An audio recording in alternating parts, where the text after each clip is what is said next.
Talk about last night's episode of Friday Night Smackdown. So we start the night off with Randy Orton. He comes out and pretty much says he needs to win King of the Ring because he came up short last year. And John Cena embarrassed him this year in his hometown where he had a title shot with John Cena.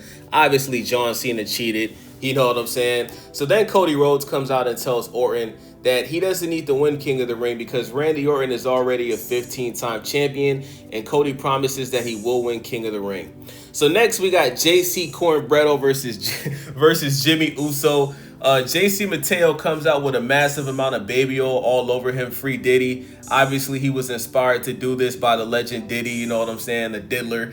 JC Mateo was actually a good wrestler. He did this sick standing backflip on Jim that was pretty sick, you know what I'm saying.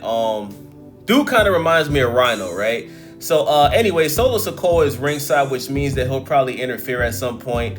Jimmy Uso, I think he wrestles better than Jey Uso. But is he ever going to get a major title push? Probably not, right? So the finish to this match was horrible. Jimmy pretty much botched him. He botched the move. He jumped off the ropes towards Mateo and missed. Then Mateo did his finishing move without countering him. And he pretty much won the match, right? So after the match, Jim slapped Solo. Then Mateo attacks him before Solo tries to thumb him in his neck. Shout out to Umaga, the legend, you know what I'm saying? Then Jacob Fatu comes out, puts Mateo on his ass, and then Solo gets out of the ring instead of fighting Jacob because obviously their match is tonight at the Night of Champions, right? So I was wondering, why did Solo just sit back and watch Jacob Fatu do his finishing move on Jeff Corn on the Cobb, right? Like, I think JC Mateo should turn on Solo for that because, you know, how you just gonna sit back and watch your mans get beat up, right? Like, Mateo wouldn't do that if Solo was the one getting beat up. Let me know what y'all think about that in the comment section. Next, we got Zelina Vega versus Julia for the U.S. title. Zelina Vega gets buried by Triple H. She lost this title to Julia, who literally just moved up from NXT like a month or two ago. The fact that Julia won a major title the fact that she won a title on the main roster before Stephanie Valkyrie is criminal. Zelina only had that title for a month, but I expect nothing less from Triple H. Zelina's title reign was just as short as she is. So next we got a segment with Jade Cargill and Asuka. These women have no chemistry together, but you can't blame Jade because Asuka is just awkward. She barely can speak English. I found it very funny that the fans booed Jade and they were cheering for Asuka when Asuka doesn't even speak English. I guess the fans think that Jade is a heel, so maybe that's why they were booing. I have no idea. Let me know in the comment section. Jade says she's going to win the Women's Championship by SummerSlam.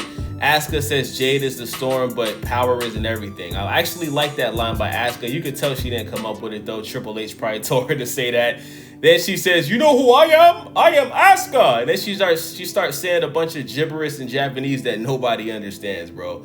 Anyway, Naomi comes out and says she doesn't care who wins the Queen of the Ring because she has the money in the bank, which means that she has all the power. Jade tries to swing at Naomi, and then Asuka attacks Jade from behind. And that's the end of that, right? So next, backstage, we got Aleister Black. He tells Nick Aldis that he wants to redo his match that Ron Killings ruined last week. And once again, Ron Killings cuts off Aleister Black while he's talking and says that he wants John Cena again.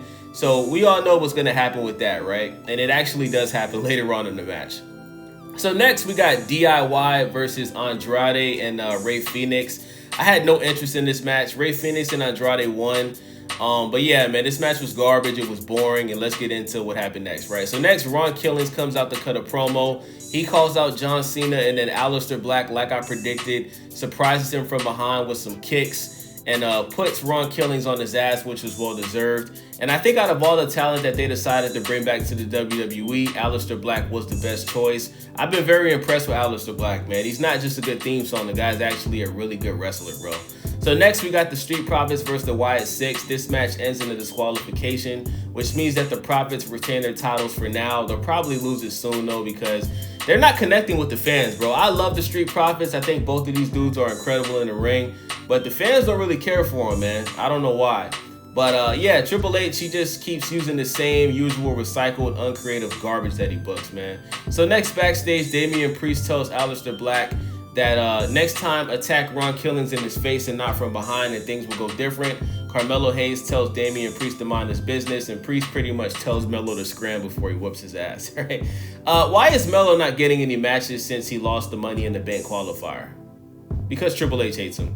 Next, we got Nia Jax versus Tiffany for the 5th time. Tiffany won. The final segment of SmackDown, we got a promo with John Cena and CM Punk for the Night of Champions main event. CM Punk comes out to the John Cena Thugonomics theme song, dressed up as the rapper John Cena. I thought this was hilarious. Punk even had the lock chain that Cena used to wear. He says this is basic Punkonomics. So Punk says he's doing all of this because John Cena stole his pipe bomb promo. Punk says that he will retire too if the WWE hired his ex. CM Punk basically cooked John Cena with rap bars. Punk calls Cena a washed up bum. He says, tomorrow you're going to lose to Kendrick because bitch, you're my Drake. That was very cringy and corny. I think he should have left that line out. I think that he thought when he wrote that it was going to be good, but Drake is the GOAT, bro. Okay, CM Punk, don't ever say no dumbass shit like that again, bro. Anyway, Punk overall snapped on the segment. I thought it was dope. A lot of people said it was corny. I disagree. I think it was very creative. I think Punk, for the most part, did his thing. And he should win the title tomorrow, but realistically, Triple H won't let that happen. I see John Cena retaining. I see Cody Rhodes winning King of the Ring and ultimately getting that belt back from John Cena before he retires. So with that being said, man, it's your boy Wwe. Subscribe, thumbs up, leave a comment. I'll see you guys on Monday Night Raw. We got a review for that. I'm out.